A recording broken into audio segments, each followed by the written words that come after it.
شادی کی رسومات جب کوئی چیز معاشرے میں رائج و عام ہو جاتی ہے تو لوگ اس پر عمل کو ضروری سمجھنے لگتے ہیں۔ یہی صورتحال نکاح کی بھی ہے۔ شادی بیاہ میں کئی ایسے کام رائج ہیں جن سے متعلق ہم خود بھی بخوبی سمجھتے ہیں کہ یہ فضول و بے مقصد بلکہ اسلامی تعلیمات کے سخت خلاف ہیں، مگر وہ سب کچھ کرتے ہیں صرف اس لیے کہ ان کا رواج ہے۔ قرآن و سنت میں تربیت فرمائی گئی ہے کہ مسلمانوں کو رسم و رواج کی نہیں، شریعت مطہرہ کی پیروی کرنی چاہیے۔ جو ریت شریعت کے خلاف نہ ہو اسے پورا کرنے میں حرج نہیں، اور اسے حرام قرار دینا شریعت پر افتراء ہے۔ تاہم جو طور طریقہ شریعت کے خلاف ہو اسے پورا کرنے کی ہرگز اجازت نہیں۔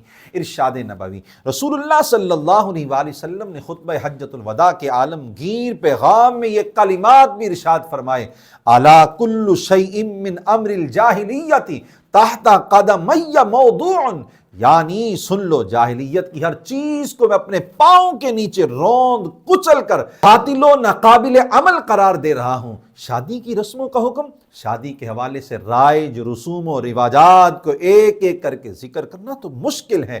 چند اصول ذہن نشین کر لیے جائیں تو بات آسان ہو جائے گی۔ نمبر 1، فحاشی و بے حیائی حرام ہے، لہذا کسی بھی ایسی رسم کی اجازت نہیں ہو سکتی جو حیا کے تقاضوں کو پامال کرے۔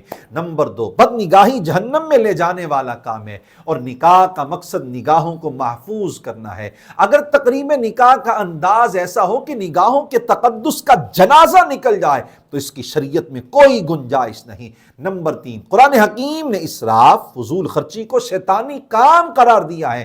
ناجائز کاموں میں پیسہ اڑانا یا بفائدہ کاموں پر رقم خرچ کرنا بھی اسراف و فضول خرچی ہے، اور یہ نکاح سمیت کسی بھی موقع پر جائز نہیں۔ نمبر 4، تکبر، فخر اور ریاکاری اللہ تعالیٰ کو سخت ناپسند ہیں، چنانچہ نکاح ہو یا کوئی اور موقع ایسے کاموں کی اجازت نہیں ہو سکتی جن کا مقصد فقط اپنی بڑائی ظاہر کرنا یا دوسروں کو نیچا دکھانا ہو۔ نمبر 5، بلا وجہ کسی مسلمان کا دل دکھانا اور اسے ستانا دونوں جہان میں تباہی کا ذریعہ بنتا ہے، چاہے زبان کے ذریعے تکلیف دی جائے یا عمل کے ذریعے۔ اس کی ایک صورت یہ بھی ہے کہ دوسرے فریق سے ایسے مطالبات کیے جائیں جنہیں پورا کرنا اس کے بس میں ہی نہ ہو۔